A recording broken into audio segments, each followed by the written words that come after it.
think it has to be 1984 UEFA Cup final. Sitting at home, I remember it with my dad, and watching the penalty shootout. Yeah. And Tony Parks.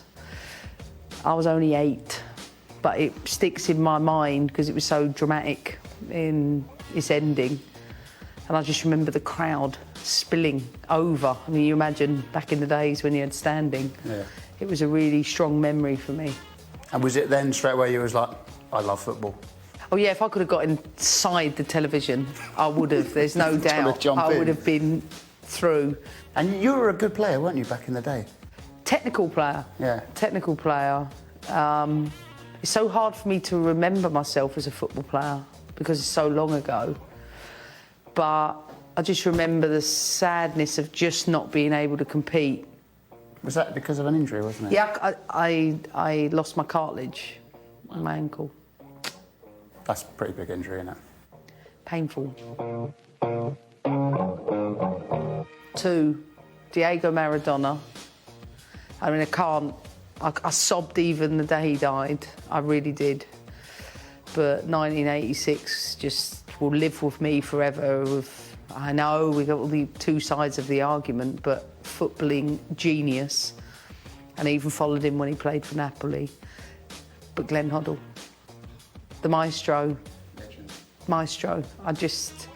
Watching him throughout his career, I never seen an English football player until Gaza play with the same relationship, I'd say, with the ball. I agreed with Wenger when he often said, you know, he was beyond his time for English football. Yeah, yeah. I think it'd be more suited to the game now.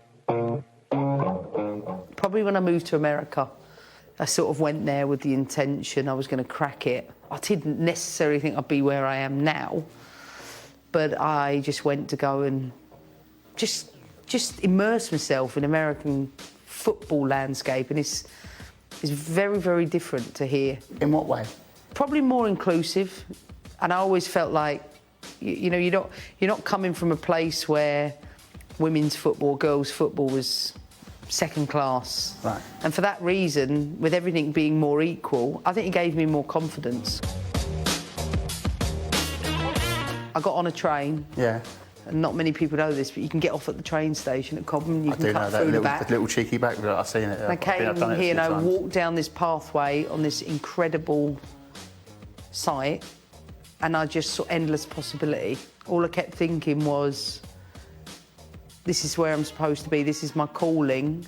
And running through my mind was that clairvoyant I'd sat down with once in my life, I've never done it again, who told me 6 years prior to that I was going to do amazing things at Chelsea.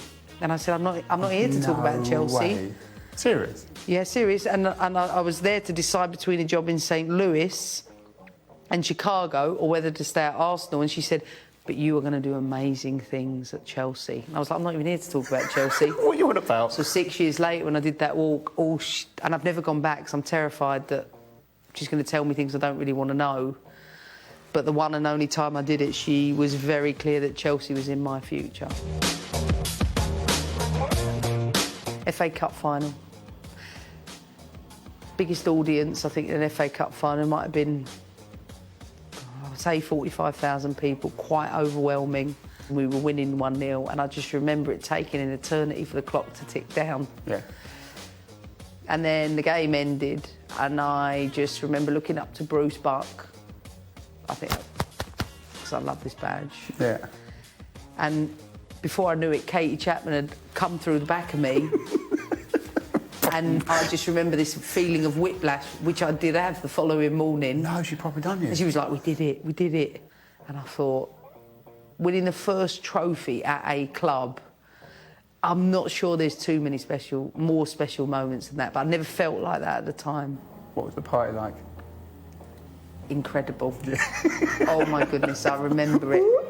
Oh, I remember it. Yeah, I remember, you know, having a few orange juices out of the FA Cup. Of course. Yeah. Emma Hayes, MBE. How goes that? That was really nerve-wracking.